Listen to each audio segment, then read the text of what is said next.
자, 그 다음에 원고적격, 아까 이제 원고적격하고 이게 이제 공권하고는 이제 똑같은 말인데 반사적 이익하고는 다른 말이에요. 반사적 이익하고. 그러니까 이거는 이제 행정청한테 일정한 행위를 해달라. 일정한 행위를 해달라고 요구할 수 있는 법적인 힘이 있어요. 법적인 힘이.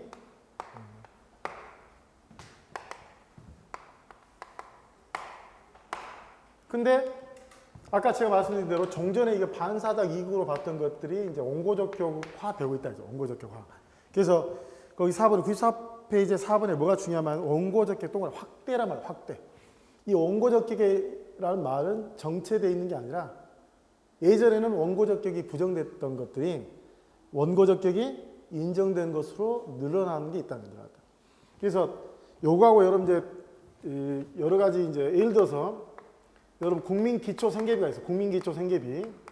여러분 60년도, 70년도 이 당시 뭐 새마을운동하고 이 당시에 국가가 국민기초생계비를 주지도 않았을 뿐더러 여러분들이 생활하기 어렵다고 해서 국가한테 기초생계비 내놔라 라고 할 수도 없었어요. 근데 지금은 국민기초생활보장법을 통해 가지고 기초생계비 있죠. 요게 이제 노령연금 같은 경우도 지금 뭐 20만 원 주기로 해놓고 왜 공약을 지키지 않냐 이런 동의 하잖아요. 그 만약에 20만 원 주기로 했다. 그러면 이제 국가는 줘야 돼요. 노인분들은 달라고 요구할 수 있는 권리가 있는 거고.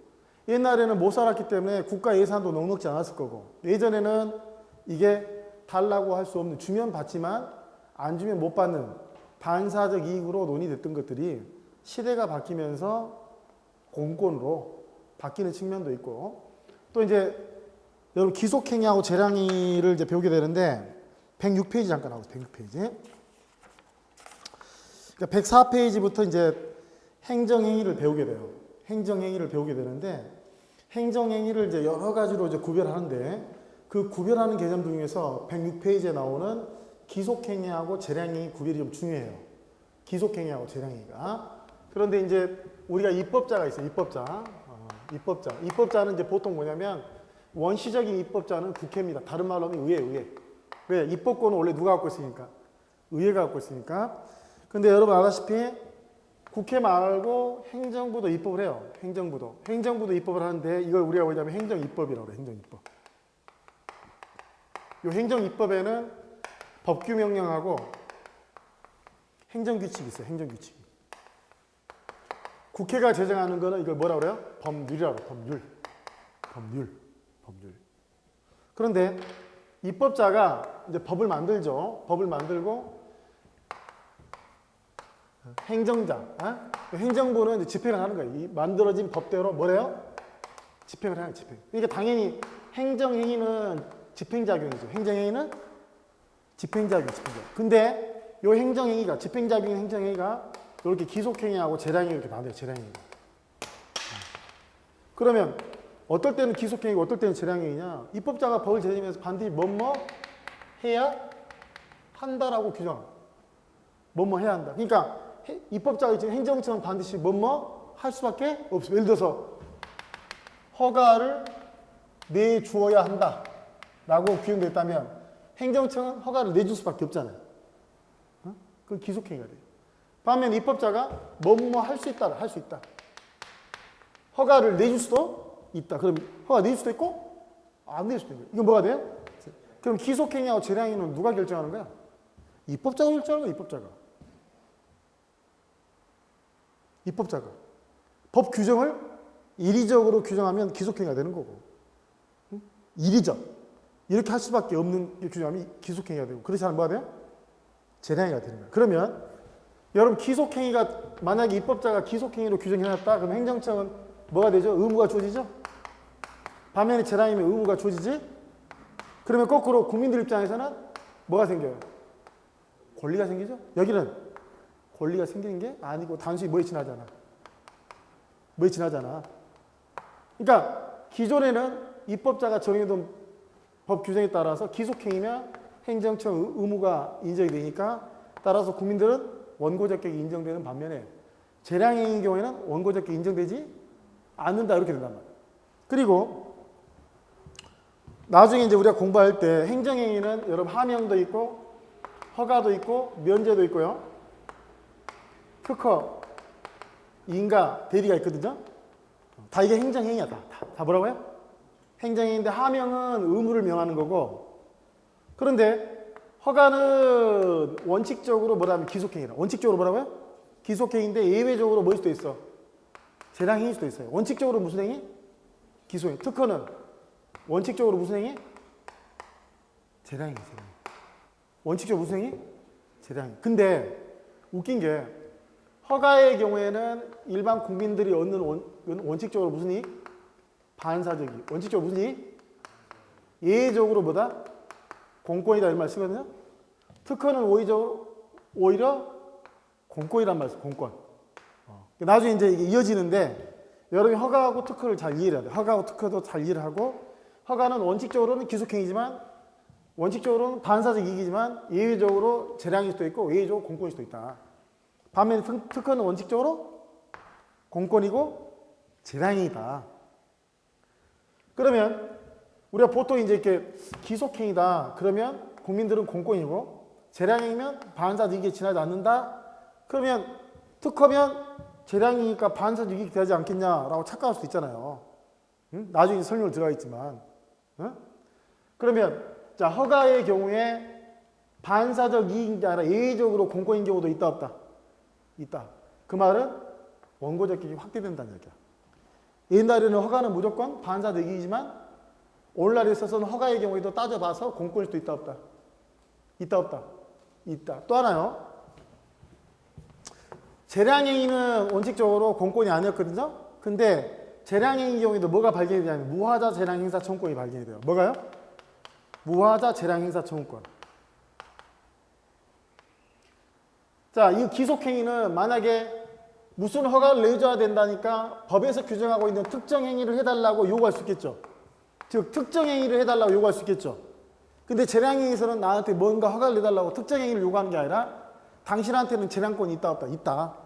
그러나 당신이 재량권을 행사할 때 하자 없는 재량권을 행사해달라고 요구할 수 있는 거죠. 그러니까 기속행위는 특정행위 청구권이라면 재량행위는 뭐야? 일정행위 청구권. 일정행위 청구. 하자 없는 재량권을 행사해달라고 요구하는 거. 하자 없는 재량권을 행사해달라고 요구할 수 있는 권리. 이게 바로 무하자.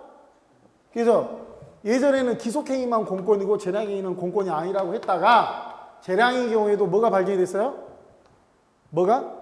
무하자 재량행사 청구권이 발견됨으로 인해 가지고 종전과 달리 기속행위뿐만 아니라 재량행위도 공권이 인정될 수 있다 없다? 있다. 그런 측면에서 공권이 확대된 거죠. 또 이런 무하자 재량행사 청구권이 재량이 0으로 수축되는 상황이라면 뭘로 바뀌어요? 행정 개입 청구권으로 바뀌어요. 행정 개입 청구권. 여러분 재량이 0으로 수축되는 상황은 뭐죠? 여러분 잠깐 봐봐요. 경찰이 출동할 거냐 말 거냐는 원칙적으로 재량이야. 원칙적으로. 응? 뭐 신고 날라오면 무조건 출동하는 게 아니라 그래도 출동할 수도 있고 안 할 수도 있어요. 그런데 일정한 경우에는 반드시 출동할 재량행위라 평상시에는 재량행위라 하더라도 반드시 출동을 해야 되는 경우가 있어. 그런 경우를 뭐라 하냐면 재량이 0으로 수축되는 상황이라고 해요. 어떤 경우가 재량이 0으로 수축되는 상황이냐면 지금 현재 그 사람한테 중대한 위험이 존재해요. 생명 신체에 대한 중대한 위험이 존재해. 근데 그 사람 스스로는 그 위험으로부터 벗어날 길이 없어. 그런데 행정권이 발동이 되면 그 위험을 제거할 수 있어요. 예를 들면 겨울에 있죠. 길거리에서 잠자는 사람도 있죠. 잠자는 사람. 그럼 여러분 이제 전화 넣죠. 112 전화 넣잖아요. 경찰에다가. 이 사람 위험합니다. 그대로 내비두면 동사합니다. 출동해 주십시오. 경찰이 전화 받았는데 경찰 작용은 재량행위야. 내 마음이야. 안 돼, 안 돼. 그대로 내비두면 그 사람 죽어. 그 사람 스스로 깨어날 일이 없지. 술 먹었는데. 경찰이 출동하면 그 사람 목숨 구할 수 있어 없어요? 여러분 지난번에 뭐 수원시에 뭐 유원춘 중국 사람이 여자 애가 죽을 위험했으니까 경찰에 신고했는데 경찰들이 장난 신고한 줄 알고 출동 늦게 했다가 여러분 토막살인 나고 그 다음에 조모 경찰청장이 옷 벗고 나온 사건이 있어요. 조현호 총장이. 자, 그 경우에도 재량이 0으로 뭐야? 수축되는 상황. 평상시 같으면 뭔만 요구할 수 있어? 하자 없는 재량권을 행사해달라고 요구할 수 있는 경우에 지나지 않은데 이 경우는 어떤 상황이야? 재량이 0으로 수축되는 상황이니까 이때는 그냥 하자 없는 재량권을 행사할 수 있는 상황이 아니라 경찰 출동해서 이 사람을 구해야 된다. 구해야 된다. 무하자 재량 행사 청구권이 재량이 0으로 수축되는 상황에서는 특정 행위 청구권인 행정 개입 청구권으로 바뀐다는 거죠. 먼저 106페이지 오시면 기속행위하고 재량이 나누는데 재량행위는 법이라고 그랬는데 법이란 말은 결국 입법자란 말이죠. 입법자가 행정행위를 규율하면서 행정청한테 주체, 판단의 여지, 선택의 여지. 판단의 여지란 말 고치고 선택의 여지, 선택의 여지. 선택의 여지를 부여하면 그게 뭐야? 재량행위. 반면에 기속행위는 선택의 여지를 부여하고 있지 않은 행정이 뭐라고 해요? 그걸 뭐라고 그래요? 기속행위. 구별 기준은 여러 가지가 있지만 종합설이에요. 무슨 설이요? 기속행위하고 재량행위를 구별하는 학설은 판례는 종합설. 첫 번째 문헌을 중시하죠. 문헌을. 첫 번째 뭐예요? 첫 번째는 문헌을. 근데 문헌만 중시하는 게 아니라 당행위가 추구하는 목적과 특성, 그 당행위 자체의 동그라미 성질도 성질. 문헌하고 성질도 다 고려하니까 이게 무슨 설이요? 무슨 설? 종합설. 나중에 요게 이제 밑에 보면 구별 시익이 나오는데 공권의 성기 보이십니까? 원래 기속행위는 공권이고 재량행위는 원칙적으로 공권이 아니죠? 그런데 의외적으로 재량이 0으로 수축되면 행정개입 청구로 바꾸죠? 공권의 성립 여부 그게 써 있는 거고 부관의 가능성은 나중에 여러분 부관 배우는데 원칙적으로 기속행위는 부관 못 붙이죠. 재량행위만 원칙적으로 부관 붙일 수 있죠? 그런 이야기들요. 그러면 다시 앞으로 다시 어디로 오시냐면 94페이지에 4번에 원고적격의 확대가 원고적격의 확대. 그래서 판례 학설의 태도 오시면 1번이 허가예요. 허가. 원래 허가하면 반사적 이익인데 최근 들어서는 예외적으로 이걸 법률상 이익으로 보는 것들이 어떤다? 늘어나고 있다. 그 다음에 3번 나와 3번. 3번에 거기 경쟁자 소송, 경원자 소송, 이웃 소송이 뭐죠? 이게 뭐죠? 이게 뭐예요? 복효적 행정행위. 무슨 행위? 복효적 행정행위. 그래서 원래 처분이 있으면 처분의 상대방이 당해 법률, 즉 근거 법률, 관련 법률, 헌법이 보호하고 있는 사익이죠. 사익을 침해하니까 요 상대방이 소송을 통해서 구제받을 수 있죠. 근데 요 상대방 말고 누구도 제3자도 이웃하고 있는 인근 주민도 경원자 소송에서 이 사람이 만약에 채택이 되면 나는 불채택된 경우에 경원자 소송 내가 기존업자예요. 무슨 업자요? 기존업자인데 이 사람한테 신규업자한테 허가를 내주면 기존업자 이익이 박탈이 돼. 근데 다만 이 기존업자가 허가업자냐 아니면 특허업자에 따라서 기존업자가 특허업자면 이때는 기존업자가 뭐가 돼요? 신규업자한테 특허 내지 말아달라고 다툴 수 있는 원고적격이 있어. 그러나 허가겠으면 이 사람뿐만 아니라 이 사람도 당연히 허가받을 수 있는 권리가 있기 때문에 원칙적으로 다툴 수 있는 원고적격이 있다 없다? 없다. 그러니까 중요한 거는 상대방 말고 누구도 제3자도 공권성이 인정되는 거가 있다 없다. 이것도 일종의 원고적격이 확대되는 모습이에요.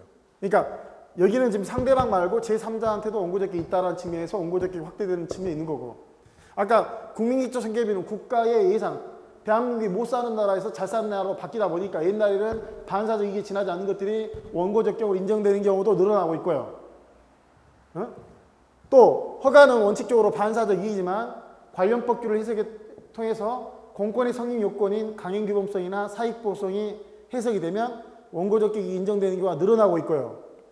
종전에는 기속행위 경우에만 원고적격이고 재량행위 경우에는 원고적격이 아니라고 봤던 것들이 무하자 재량행사 청구권이 발견이 되면서 기속행위뿐만 아니라 비록 특정행위 청구권이 아니라 하더라도 하자 없는 재량권 행사해달라고 요구할 수 있는 권리가 인정되는 등 시대가 바뀜에 따라서 종전에는 반사적 이익으로 봤던 것들이 오늘날에 있어서는 원고적격이 인정되는 사례들이 늘어나고 있다는 거죠.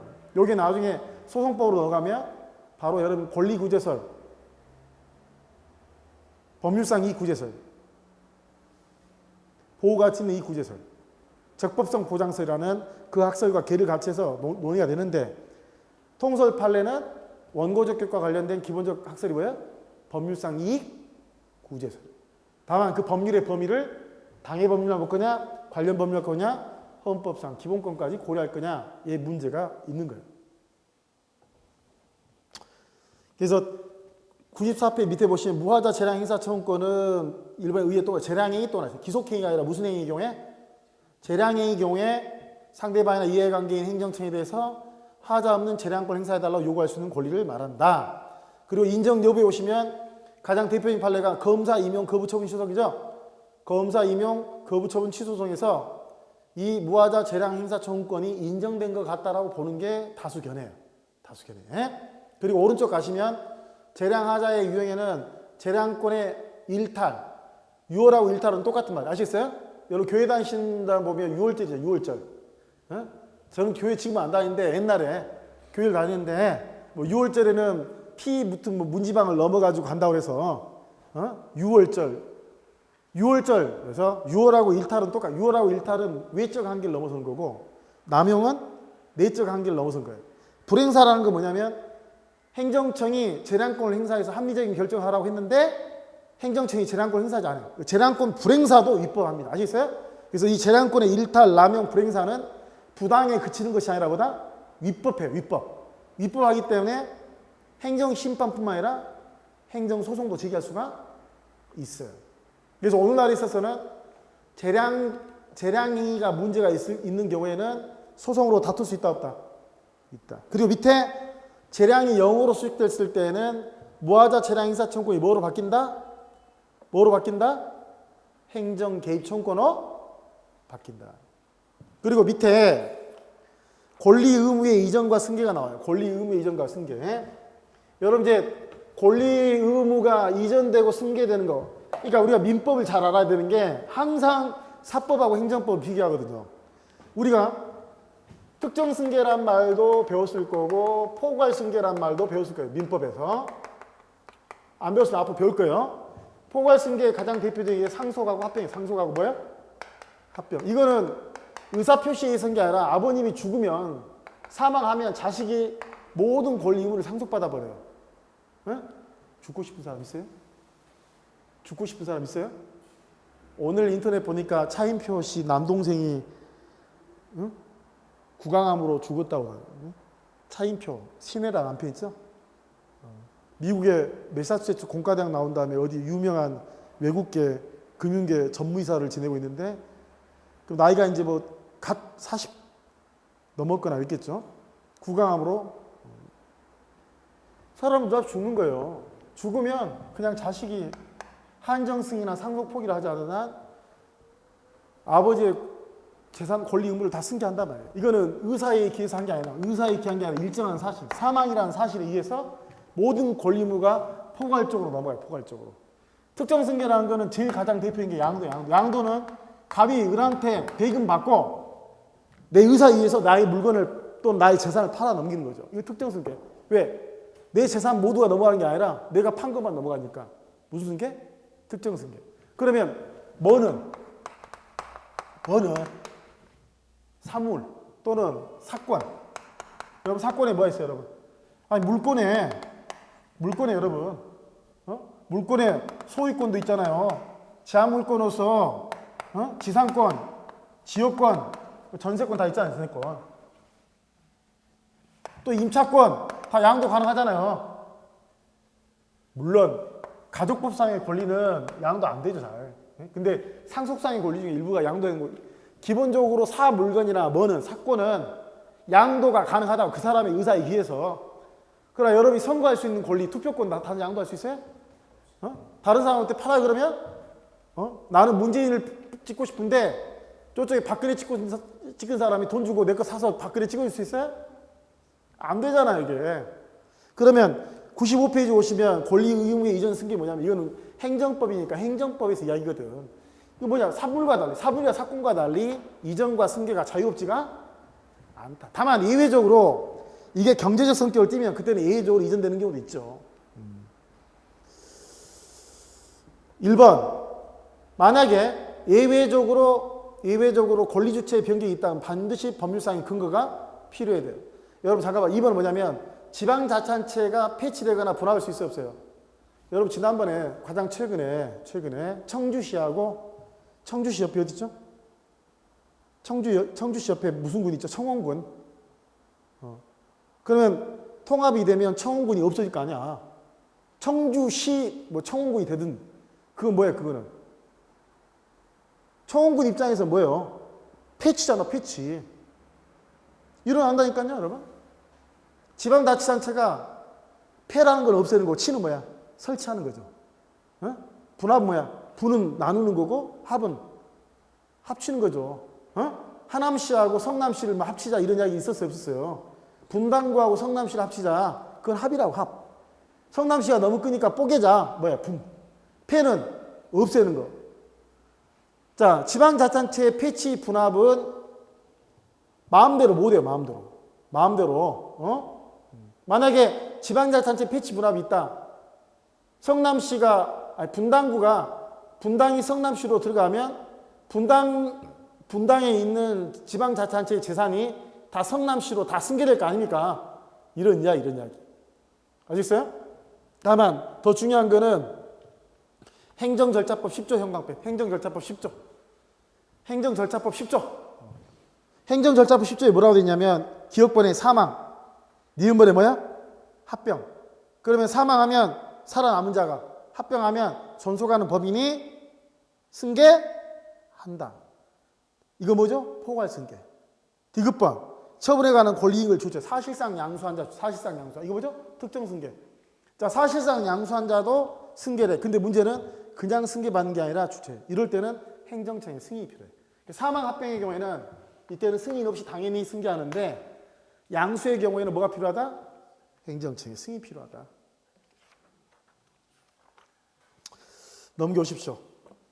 제가 아까 권력관계가 있고 관리관계가 있고 국고관계가 있고 이제 행정사법관계가 있어요. 행정사법관계가.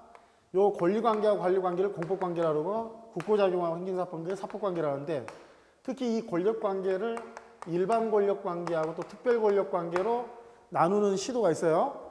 그리고 이제 특별권력관계란 말은 사실은 독일에서 제일 먼저 논의가 된 거예요. 독일에서.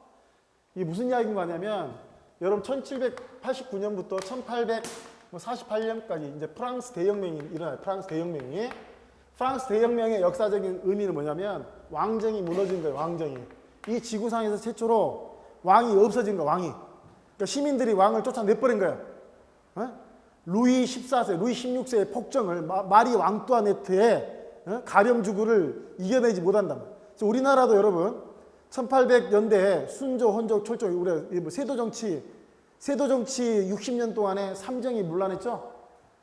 그때 각종 밀란이 일어나서 안 일어났어요. 못 살겠다, 왕 갈아치워야 되는데 우리나라는 너무 순진해서 왕은 갈아치지 않아요. 그래도 임금이니까.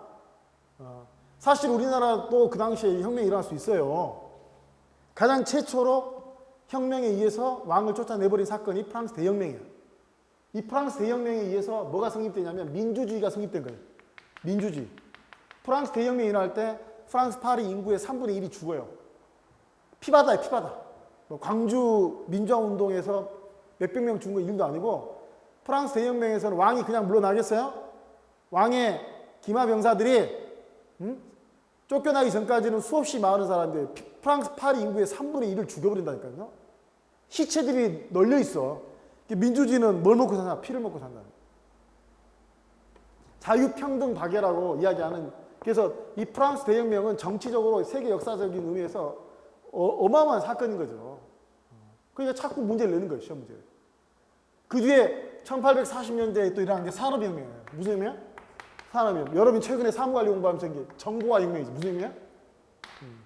이미 정보화 시대는 이미 진입이 돼버린 거죠. 그래서 지금 사무관리론에서 여러분 이제 거버먼트 3.0 하면서 스마트 정부를 공부하는 건데 이미 연세가 저도 47이니까 저희가 이미 연세가 저보다 더 있은 분은 시대를 옛날에 거슬러 올라와 저도 86학번이니까 60년대 태어나가지고 학교를 대학교 86년도에 입학했으니까 그 이전에 60년대 70년대 생각들이 많이 남아있단 말이죠. 그런데 시대는 이미 발전해서 전부 다 스마트 핸드폰 갖고 다닌다. 핸드폰. 저도 요즘에 TV 보면요. TV를 안 봅니다. 그냥 침대 위에 누워서 핸드폰으로 TV 다 봐요. 오늘 또 잠깐 제가 야구를 좋아해가지고 메이저리그 있잖아요. 메이저리그 TV로 안 본다니까 다 스마트폰으로 봐요. 그러니까 연세가 있으신 분들은 오히려 자기 본인이 더 젊게 살려고 일부러 노력하셔야 돼요. 그래야 제가 볼 때는 더 오래 사십니다. 향후. 젊은 친구들이 하는 거니까 하고 도외시하지 마시고 오히려 젊은 애들이 하는 것을 저도 동참해서 일부러 해야 제가 볼 때는 그분이 더 오래 살아요. 오래. 지금 현재 큰 사건 중에 하나가 이 프랑스 대혁명, 산업혁명, 그 다음에 엘빈 토플러가 이야기한 정보혁명, 정보화 사회로 들어온 지가 이미 몇 년 됐죠. 몇십 년. DJ 정부하고 노무현 정부에서 정부 자체를 바꾸고 이미 정부가 바뀌기 전에 민간 기업체가 먼저 이미 전자혁명이 일어났는데요. 요 특별권력관계라는 게 뭐냐면, 자, 이 왕이 있어요, 왕이 있는데, 독일은요, 프랑스가 이웃하는 나라인데, 프랑스는 시민들이 왕을 쫓아내버렸거든요. 얼마나, 이때 독일의 왕은 얼마나 덜덜 떨었겠어. 옆에 나라서 그러는데. 나도 언젠가는 어때? 쫓겨나겠지. 그러니까 겉으로라도 의회도 만드는 거예요, 의회도. 여기는 그냥 쫓아내고 난 다음에 의회를 만들어 온 거라면, 이거는 왕이 버젓이 존재하면서도 의회를 만드는 거예요. 의회라는 거는 왕이 그냥 하수인이죠, 하수인. 그래서 이제 혁명을 통해서 왕이 쫓아내지 않지만 타협을 하는 거죠, 타협을. 근데 알았다. 내가 가지고 있는 권한을 다 주긴 주는데 문제는 팰리스죠, 궁전. 이 궁전 안에 있는 것들은 너희들이 타치하지 말아라. 그러니까 의회가 제정한 법에 의해서 내 궁전에서 벌어진 일들, 나를 지키는 호위병들하고 나의 시중을 드는 얘들 관리하는 거에 있어서는 노타치해라. 그런 법률관계가 있다는 거예요. 이 특별권력관계 역사적으로 시작된 건 독일이에요, 독일. 그래서 원래는 우리가 민주주의한 거는 이제 법치주의란 거는 의회가 제정한 법에 의해서 모든 행정이 이루어진다 이런 얘기거든요. 근데 여기는 국민이 뽑은 의회가 아니고 엄밀하면, 그죠? 근데 의회가 규율하는 영역이 있어요. 사실 모든 영역을 규율하는데 왕의 영역을 좀 하지 말아라. 이걸 뭐라 하냐면 특별 권력 관계를 한 거예요. 특별 권력. 그래서 의회 보시면, 자, 이 특별 권력 관계가 오늘날에는 특별 권력 관계란 말 자체를 쓰는 것이 타당치 않아요. 거기 연역 보시면 일본의 현관표 19세기 후반 독일의 입헌 군주정 있죠. 입헌 군주정. 입헌이란 말은 뭐냐? 의회가 있다는, 아시겠어요? 의회가 있어요. 근데 누구도 있어? 군주도 있다는 거예요. 군주도. 오늘날 영국에도 왕이 있어요. 근데 오늘날 영국의 왕은 형식적 의미의 군주고 요 당시에 왕은 실질적 권한을 갖고 있다니까요. 입헌이란 말은 헌법을 말하는 건데 의회가 있다는 거 아시겠어요? 근데 누구도 있어?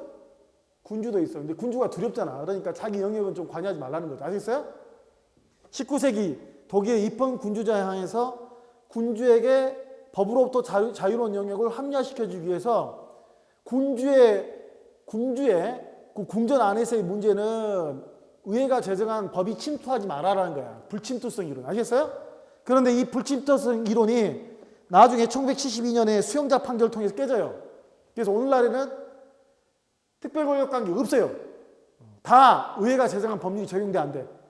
그래서 군대 안에 있는 군인들, 그 다음에 교도소 안에 있는 재소자들도 법률에 근거하지 않는 규율에 의해서 얼차를 받거나 합리적이지 않는 인권 침해를 당하면 다 소송을 제기할 수 있다 없다?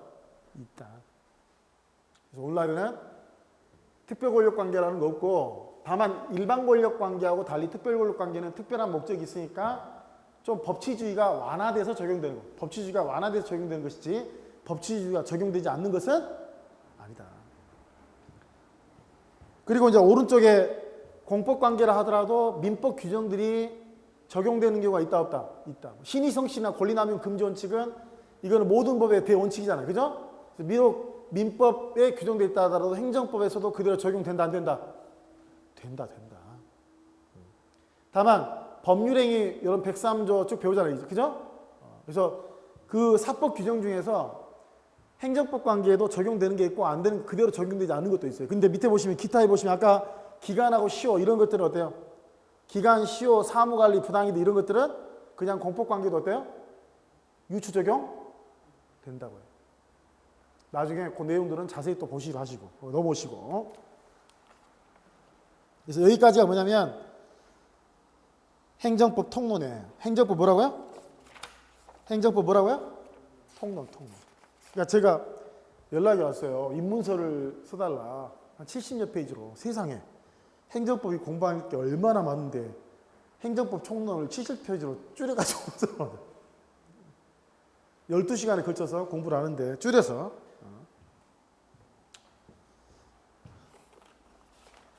그리고 여러분 이제 98페이지 잠깐 나와보세요. 98페이지. 98페이지에 오시면 일반행정작용법이 나와요. 무슨 행정법? 일반행정작용법.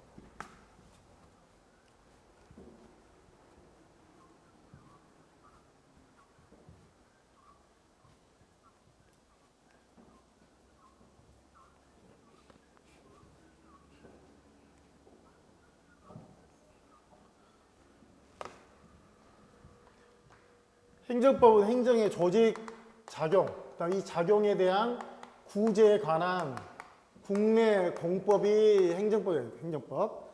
근데 이제 이 작용에는 두 가지가 있다 했어요. 그냥 일반 행정작용하고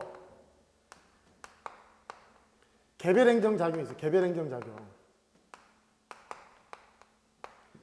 그래서 일반 행정작용은 이거는 행정법 총론에서 배워요. 행정법 총론에서 배우고 요 개별 행정작용은 행정법 강론에서 배우는 거예요. 아시겠어요? 그래서 여러분 이제 제가 여기 입문서에는 강론 내용은 들었지 않고 강론에 이제 행정 조직법 있죠. 행정 조직법이 있고 개별 행정 작용으로 뭐 경찰 행정, 급부 행정, 토지 행정하고 쭉 있어요. 이렇게. 뭐 그중에 이제 공인중개사 부동산 공법 공부하신 분들은 이쪽에 좀 주안이 되는 거예요. 이쪽에. 그러니까 행정법 공부를 알고 나면은 부동산 공법 먹고 들어가요. 먹고 들어간단 말이에요. 전체 틀이 있기 때문에. 공인중개사 시험에서 민법하고 부동산 공법 끝나면 거의 70~80% 공부 끝나잖아요. 행정법이 하여간 우리나라 시험 중에서 뭐 미치지 않은 범위가 거의 없을 정도로 군데군데 다 들어갑니다. 다 들어가요. 그래서 지금 우리가 행정법 총론에서 배우는 거는 무슨 행정작용법? 일반 행정작용. 그러면 이 일반 행정작용법이 경찰 행정이 급행정이고 나머지 쭉 이 행정에도 일반 행정의 작용에서 논의되는 그 이론들 흐름이 그대로 투영이 돼요. 그대로 뭐예요? 투영이 돼요. 일반 행정작용 따로, 개별 행정작용 따로가 아니라 이 일반 행정작용은 개별 행정작용에서 공통된 원칙들을 뽑아가지고 나온 거예요. 그리고 특히 이 일반 행정작용에서 제일 중요한 게 법률 의의하고 법률 유보예요. 그러니까 법률 유보하고 법률 뭐라고요? 법률 우의. 이게 뭔데? 이게 법치주의죠. 그러니까 행정법 전체는 법치주의가 다 관통하고 있는 거라고요. 그리고 요 이제 행정작용 안에 이제 제일 중요한 게 여기서 배우는 행정입법이죠. 행정입법. 그 다음 행정행위. 이게 제일 핵심이야. 행정입법하고 행정행위가 양대 축에 제일 중요한 거예요. 제일 중요한 거. 그런데 사실은 행정은 집행을 하니까 행정행위가 본래죠. 본래. 원래 입법은 행정부가 하는 게 아니라 누가 할까요? 위에가 할 건데 시대가 적극국가로 바뀌다 보니까 행정부 할 일이 많아지기 때문에 위의 입법만 가지고는 사회의 요구에 행정의 수혜에 충족할 수 없으니까 누구도 행정부도 입법을 하는 거죠. 그런데 이 행정입법은 우리가 일반적, 추상적 법 정립작용, 규범, 다시 말하면 법 규범 정립작용을 행정입법이라 하는 거고 이 행정행위는 반면에 개별적, 구체적 법 집행작용이라 하는 거예요. 법 집행작용. 그래서 이 행정행위는 당연히 처분이라고. 당연히 뭐라고요? 처분. 그러니까 행정행위보다 처분이 더 큰 개념인데 처분이라야 이게 항고소송의 대상이 되는 거죠. 항고소송에. 제가 아까 행정법 관계를 권력관계하고 관리관계하고 국가관계도 나왔는데 이거 뭐냐면 권력관계. 무슨 관계? 권력관계. 행정행위는 뭐가 있어요? 가장 대표적인 게 하명, 허가, 면제, 특허, 인가, 배리. 그 다음에 확공통수가 있죠. 확인, 공증, 통지, 수리. 제 말이 빠른가요? 그래서 먼저 행정입법이 나와. 행정입법이. 나중에 이제 요 외에 행정계획도 있고 뭐 공법상 계약, 사실행위 이런 것들은 좀 어때요? 갓다리고. 요 두 개가 가장 핵심이고 요 두 개가 가장 중추예요. 중추. 그래서 98페이지 오시면 행정입법에 나오는데 원래 의회가 해야 되는데 누가? 행정주체가 뭐를? 일반적 추상적 규율을 뭐하는 작용? 정립하는 작용. 그런데 자 우리나라 지방자치 언제 시작했어요? 언제? 제가 86년도에 대학교 입학했는데요. 86년도에는 지방자치제도 없었어요. 86년도에는 헌법재판소도 없었습니다. 그러다가 지방자치제도가 아마 95년도부터 시행됐을 거예요. 95년도. 몇 년도? 그러니까 지금은 지방자치제를 시행하고 있잖아요. 그러니까 지금 현재는 중앙정부도 있지만 지방정부도 버젓이 있다고요. 버젓이. 예? 근데 국가가 입법권하고 그 다음에 행정권하고 사법권이 있어요. 자, 입법권은 중앙정부도, 입법권하고 행정부는 중앙정부도 가지고 있고 지방정부도 가지고 있어요. 지방정부. 근데 사법권은 오로지 중앙정부만 가지고 있어요. 중앙정부만. 사법권은 다 국가가, 그 지방에 있는 법원들도 다 국가가. 근데 여기는 국회가 있다면 여기는 지방의회가 있잖아요. 입법권은. 그리고 여기는 대통령이 있다면 여기 누가 있어? 각 지자체 짱이 있다. 지자체장이. 그리고 지자체는 광역자치단체하고 기초자치단체가 있는 거고요. 그래서 그 종류에 보시면 국가 행정권만 생각하면 안 되고요. 뭐도 생각해야 돼요? 뭐도? 지방자치단체도 생각해야 돼요. 그래서 중앙정부가 제정하는 법규명령하고 행정규칙뿐만 아니라 지자체가 제정하는 뭐하고 뭐? 조례와 규칙도 뭐다? 입법이다. 그런데 특히 이제 주로 공부가 대상되는 게 여기 이제 법규명령하고 행정규칙을 구별하는 거예요. 법규명령하고 뭐를? 행정규칙을 구별하는데 법규명령하고 행정규칙은 누가 만든다? 행정부가 만들어요. 둘 다 일반적 추상적인 규범을 만드는 거예요. 차이점은 뭐냐? 둘 다 대내효가 있어요. 대내효가. 차이점은 어디 나냐? 대외적 교력 차이. 대외적 교력. 그러니까 이 법규명령으로는 국민의 생활관계를 규율할 수 있어요. 그런데 이 행정규칙은 국민하고 상관이 없어요. 이거는 행정조직 내부 문제야. 행정조직 뭐라고요? 내부. 그러니까 여기는 작용과 관련돼 있다면 이건 작용과 관련이 없는 거야. 원칙적으로는.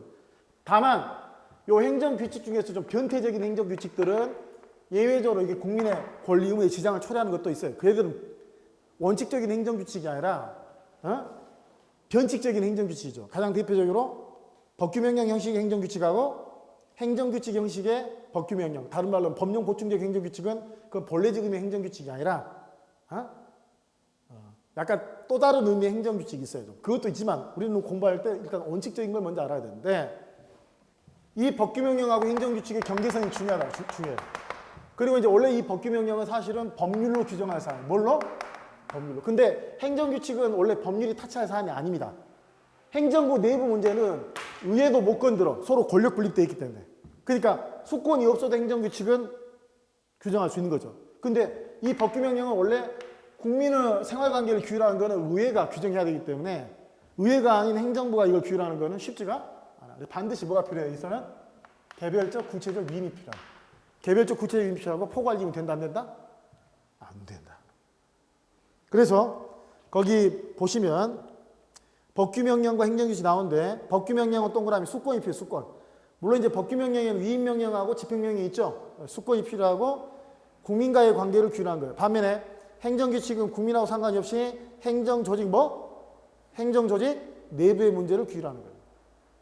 그리고 행정입법의 필요성인데 잠깐 봐봐요.